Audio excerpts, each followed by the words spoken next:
Hello, it's Webz here with another Hearthstone deck. This time with a deck that was a nightmare to test, Questline Priest. So let's get into the games. Alright, let's get into game 1 against Paladin.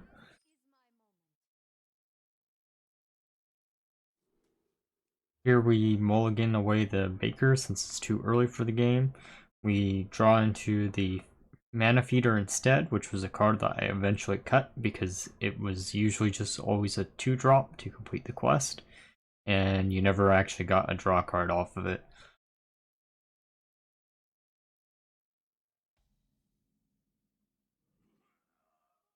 Here our Cthun activates.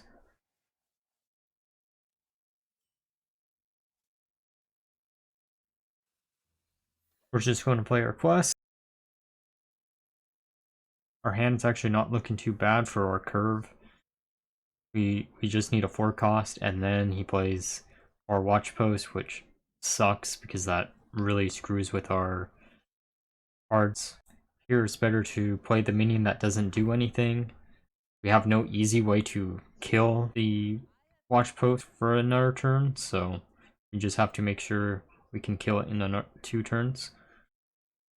At least it's not worst case scenario where it turned one of our higher cost cards out of the curve that we need. Instead it gave us a 4 cost. Now 2 of our Cthun pieces are 6 costs, which is fine. We don't actually run that many 6 cost cards in the deck, but it's worrisome for the 5 cost cards. And then he has another watch post, which is really annoying. We're just going to play the 4 cost, and then his watch post is going to sadly make the card that we draw off here another 4 cost card. Or 5 cost, I should say. Overall, we're not in a really good position when he keeps playing the watch post. We kill the second watch post, then it's all uphill from here. We reduce the cost of a bunch of our spells in our hand by 1, which allows us to have a 5 cost and a 6 cost, which will help us actually complete our quest quicker.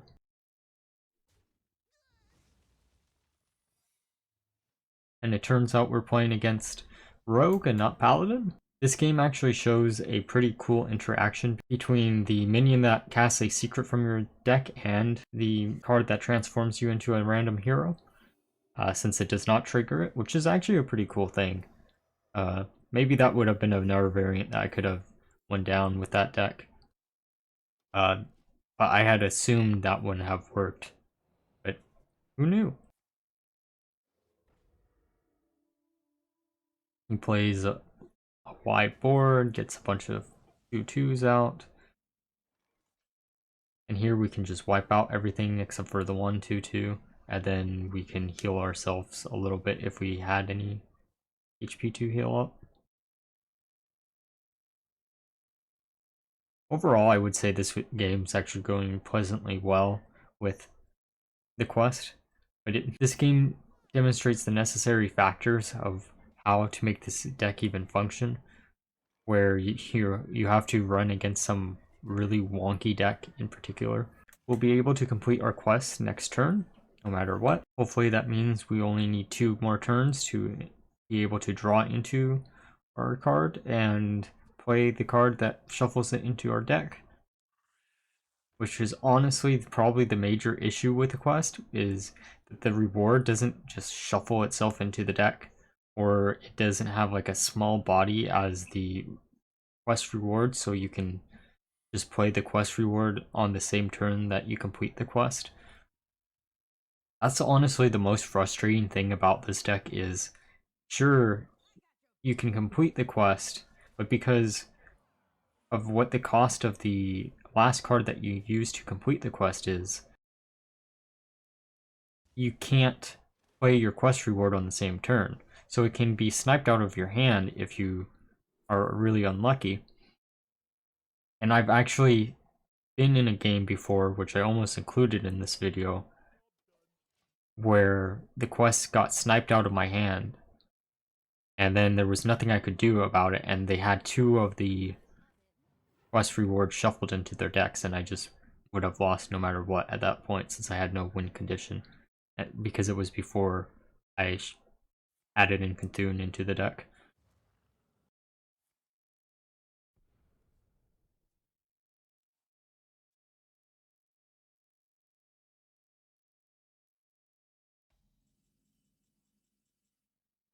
Here we can clear out the board with the eye,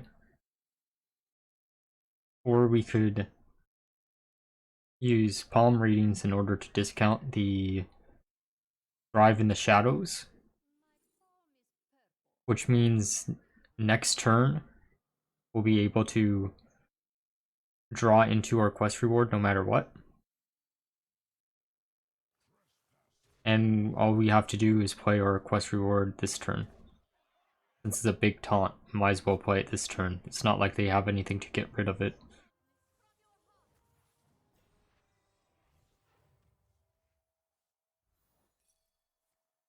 Here I probably could have went for the achievement, but I just felt like this was the safer bet. Since I actually wanted to pull off the animation for the card instead for this video. I wanted to be able to pull it off at least once, you know?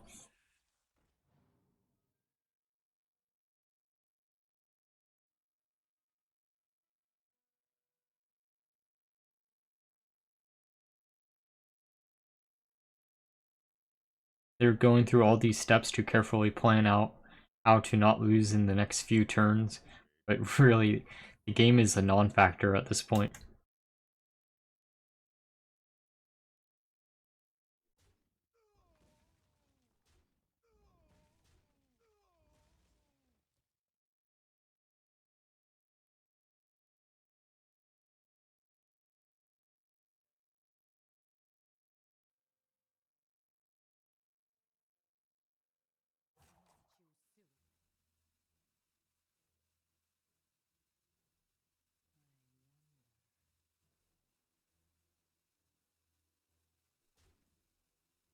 I'm glad they stuck in the game and didn't just concede when they were in a losing position.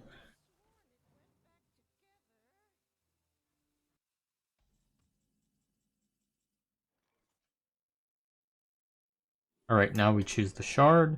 And did you know this shard isn't a holy spell? It really should be a holy spell, but I get why it isn't. But it wouldn't really help the consistency factor of this deck that much.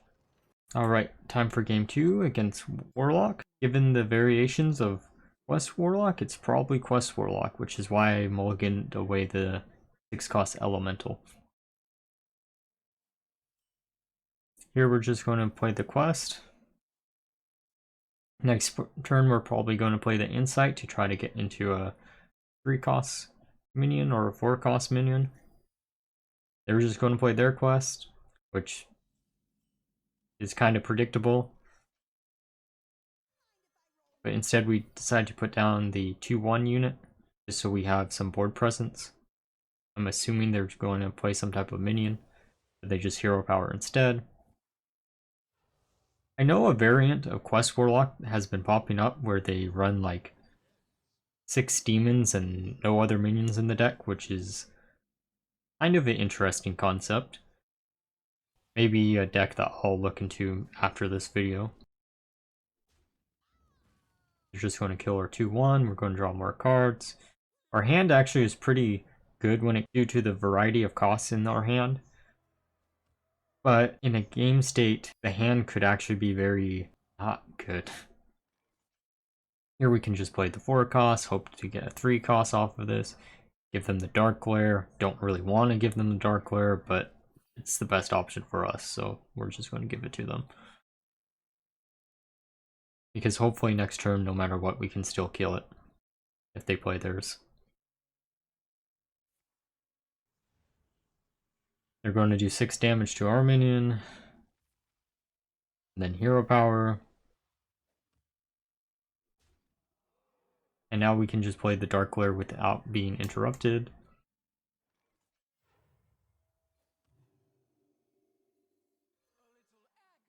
Now we draw into the card that I both love and hate in this deck, Mind Render.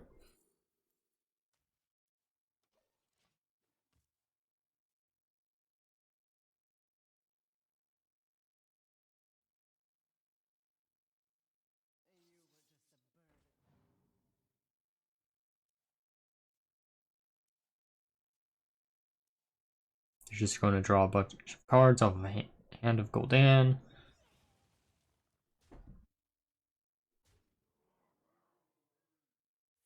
Here we need a nice board clear in order to be able to stave off some of the damage on board. Or we can just play our 6 cost card to complete our quest a little bit more.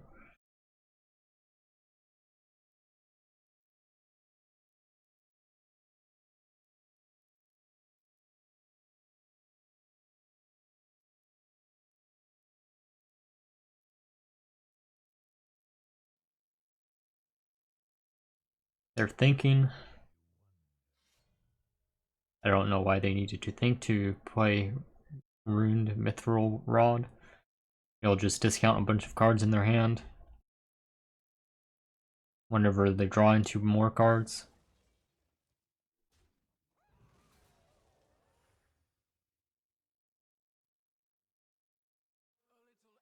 They play their Dark Lair, which is fine. We can actually clear it next turn and complete the second step of our quest.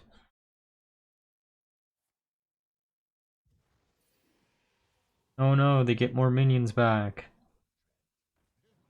It's fine. Everything will be fine. We're just going to kill the Dark Lair.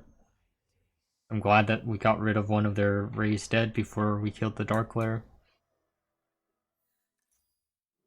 Now we choose the Heart of Cthun, since they're going to be playing a bunch of minions anyways, and then we choose the Soul Mirror so we get one step closer to completing our quest.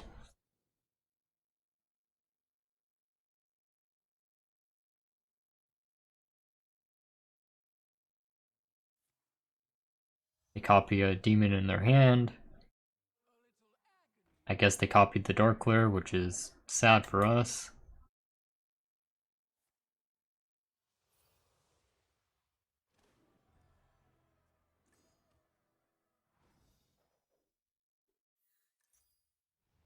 But next turn we can Soul Mirror and get one step closer to completing our quest. All we'll need to do is use Primal Elemental.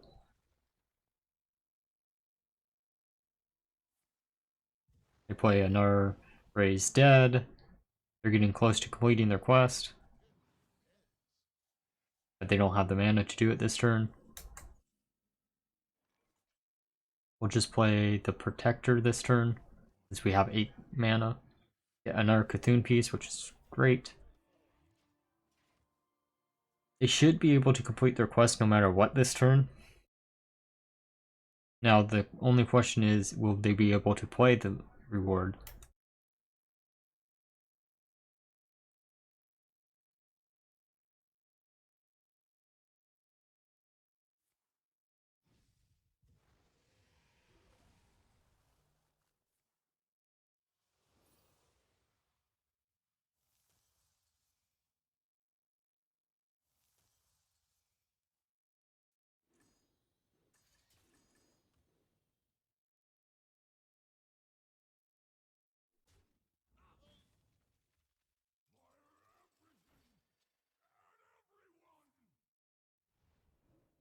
They'll kill our Italian, then attack into our face, which is fine. We can complete our quest reward here, or we can kill all the minions on board. We'll generate Devouring Plague, because there wasn't really a better option there. And then we just play an R2 cost so we don't burn a card, have a chance to burn a card next turn.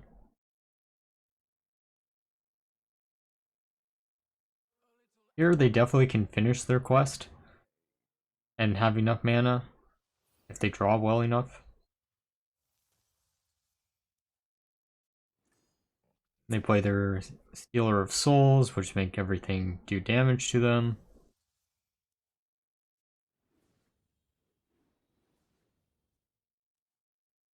Stealer of Souls is one of those cards that is honestly very frustrating to play against because it just allows them to spew out 80 mana and they complete their quest, but they don't have the mana to play it. You fool! You're playing against Priest! Now, we can either complete our quest, which is the bad play, next turn, or we can steal their quest reward out of their hand, which is the good play, and they can't play 80% of their hand because of it. Also, it's the much funnier play to steal their hand.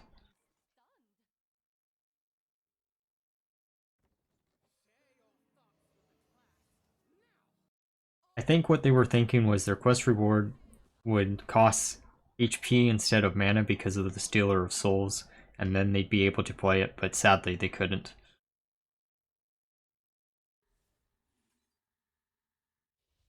Here we just kill our own minion.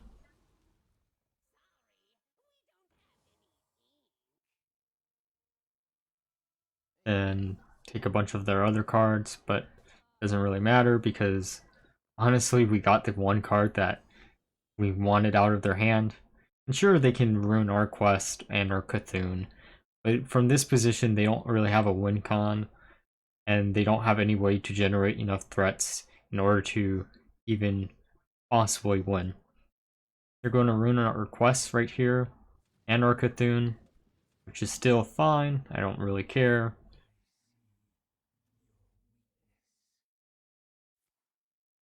What I wish is I stole a Stealer of Souls too when I did this combo. Then I could just generate a bunch of cards that cost HP instead of mana.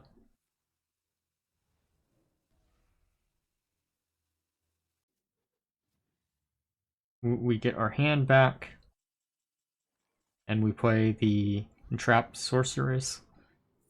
Generate a random 4-cost card. We'll attack face. And then play our Scoundrel. Getting the Soul Fragment because I thought it would draw me a card. But all it did was draw him a card, getting him closer to fatigue. It also allows us to heal for a little bit, and then play Body of Cthun.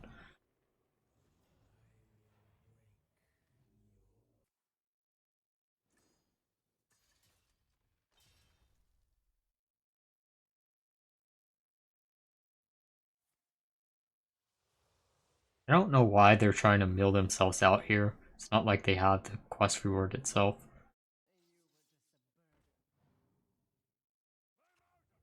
But I guess it might be just a way to kill themselves without allowing me to do it.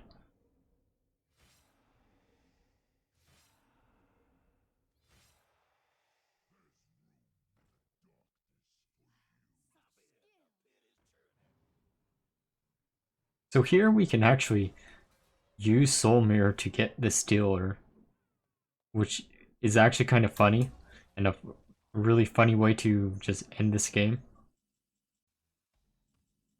But they concede. Alright, now that we're through the games, let's get into the discussion of how well the deck did, and the choices made within the deck. Unlike the games that were shown in this video, the deck performed very, very poorly. The reason why I chose those two games in particular were because they were honestly the most interesting ones throughout like the, I don't know, 70 or so games that I played across each individual variant of the deck that I try to force. Along the journey, I discovered a lot of weird and wacky, almost there decks for Priest. But it turns out, when you're forced to run a card at every cost in order to curve out your win condition early enough, most of the time when the metagame is a bunch of combo decks or aggro decks, the deck performs poorly. Who would have thought? I know there are some semi-competitive builds out there that exist for Questline, but I wanted to do a kind of unique twist instead of net decking a deck. Some of the different variants that I tried out at one point were like using the cute package, with Ganleen in order to turn all your 0 costs into 4/4s, which worked alright, but you didn't really complete the quest along the way by doing so. It was very inconsistent for the quest completion. I tried out Death Rattle, but there's not a lot of good Death Rattle related minions for Priest right now, so it was kind of hard to make a deck centered around that. I tried Elemental, which is honestly the one that I had the most fun with in testing. It wasn't a combination that I would have normally thought of, but I noticed there were a bunch of different cost elementals that priests had access to, including their 6 cost, which is honestly one of the only 6 cost cards that fits into a deck like this anyways. So it was the natural fit, and it made the 6 cost sometimes into a 5 cost for quest completion, or it made some of the other elementals into a 1 lower cost too, allowing you to curve out a lot better because you had a more consistent way to figure what you needed and what you didn't need. Another one of the engines that I tried out were watch posts, but while they developed a board, you had no way to whittle out your opponent's resources on their board because of how I built the deck. I think that variant might have a little bit of potential, but at the same time, in order to build it where it completes the quest, it would be still inconsistent. The nice thing about this variant is it has a natural 7 cost unit, so you have 2 instead of 1 7 cost, but still the 8 cost is kind of more awkward in that build because you don't necessarily need to run the Soul Mirror, and I probably honestly wouldn't run a Soul Mirror in that variant just because of the fact you're filling up your own board, and there's not many good 8 cost cards that you could include. Another variant that I tried was Corrupt. It worked kind of sometimes, but I never got the Shuri payoff, so it was just adding additional high cost cards, and it's too slow for the current meta. I also tried N'Zoth out as a package, which is the most well documented variant of Questline, but I ended up turning away from it because it was just too slow. Which is the major issue with the deck in particular. It's just too slow. It's too hard to get a 2, 3, 4, 5, 6, 7, and 8 cost card out, and then play a 5 cost card, and then draw into your spell consistently enough. The variant that I ended up settling on was a Cthun variant, because this way you didn't have to run any shitty 5 cost cards. You also allowed yourself to have another win condition or a big board clear if you got really behind. Cthun himself really never came up much, but the 4 or 5 cost cards that you generate at the beginning of the game usually helped you survive an extra turn or 2. With this variant, I settled on running a low amount of spells in order to try to make Thrive in the Shadows draw into a piece of Cthun or into the quest reward at the end. There's a lot of cards in this deck that draw other spells in the deck or generate other spells that you don't have in the deck, so it doesn't really matter that you're running a low amount of them. For 4 costs, the South Sea Scoundrel, I think, would honestly be a card that I would be looking at removing from the deck, but I didn't know what to put in the deck as a minion. Zyrilla would honestly be a good fit instead of one of them, but South Seas also allows you to easily gain access to one of your opponent's cards in their deck that might help you also fulfill your curve that you need. Spice Bread Baker was something that I kind of stole as a tech from Handlock.